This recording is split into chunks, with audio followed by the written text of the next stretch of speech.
سوال یہ ہے کہ بے پردہ نامحرم خواتین کو مردوں کے ساتھ بٹھا کر واضح نصیحت کیا جا سکتا ہے کیا مفتی صاحب کے لیے محرم اور نامحرم کی تمیز ختم ہو گئی ہے؟ اگر آپ خود بیان ارینج کریں تو اس میں عورتوں کے پردے کا انتظام ہونا چاہیے. ایک ہے پہلے سے ایک مجلس ہے آلریڈی جیسے یونیورسٹیوں میں ہوتی ہے وہاں جا کے بیان کرنا, تو پھر اس میں یہ جائز ہے. وجہ اس کی ہے کہ وہ شر کو کم کرنے کے لیے, کیونکہ وہاں میوزیکل پروگرام ہو رہے ہیں اور یہ ساری ملحد پروفیسر ان کے ایمان کو بگاڑ رہے ہیں. تو ایسے میں کوئی اسکالر جاتا ہے تو پھر اس پہ یہ الزام نہیں ہوگا کہ نامحرم عورتوں کو بٹھا کے, بھائی وہ بیٹھی ہوئی پہلے سے ہی ہیں, وہ پہلے سے ہی ان کی گیدرنگ ایسی ہوتی ہے. تو اس میں کوئی اسکالر جا کے ایک پازیٹیو بات اسلام کا ایک امیج ان کے سامنے رکھ کے آ جاتا ہے, تو یہ جائز نہیں ہے, یہ واجب ہے. اگر کوئی عالم اس بیس پہ کہ میں نہیں آؤں گا یونیورسٹی, وہ گناہگار ہوگا. اللہ کہے گا تمہیں خیر کی بات پہنچانے کا ہم نے موقع دیا تھا, وہ موقع تم نے ضائع کیوں کیا.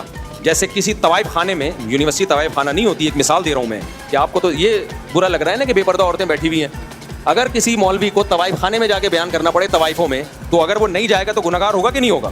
تو جب طوائف خانے میں جا کے بیان کرنا فرض ہے, پھر وہ بے پردہ بھی ہوں گی, تو یہ کہا جائے گا بھائی یہ ان کا ہیڈ ایک ہے, یہ بے پردہ ہیں. آپ تو جا کے خیر کی بات کر رہے ہو. تو یونیورسٹی ہے, وہ طوائف خانے سے نہ کوئی مثال کو ملا دیں آپ اس کا ماحول تو ان یونائٹ کلبوں اور طوائف خانوں سے کروڑا گنا بہتر ہوتا ہے. تو وہاں جا کے بیان کرنا کیوں فرض نہیں ہوگا؟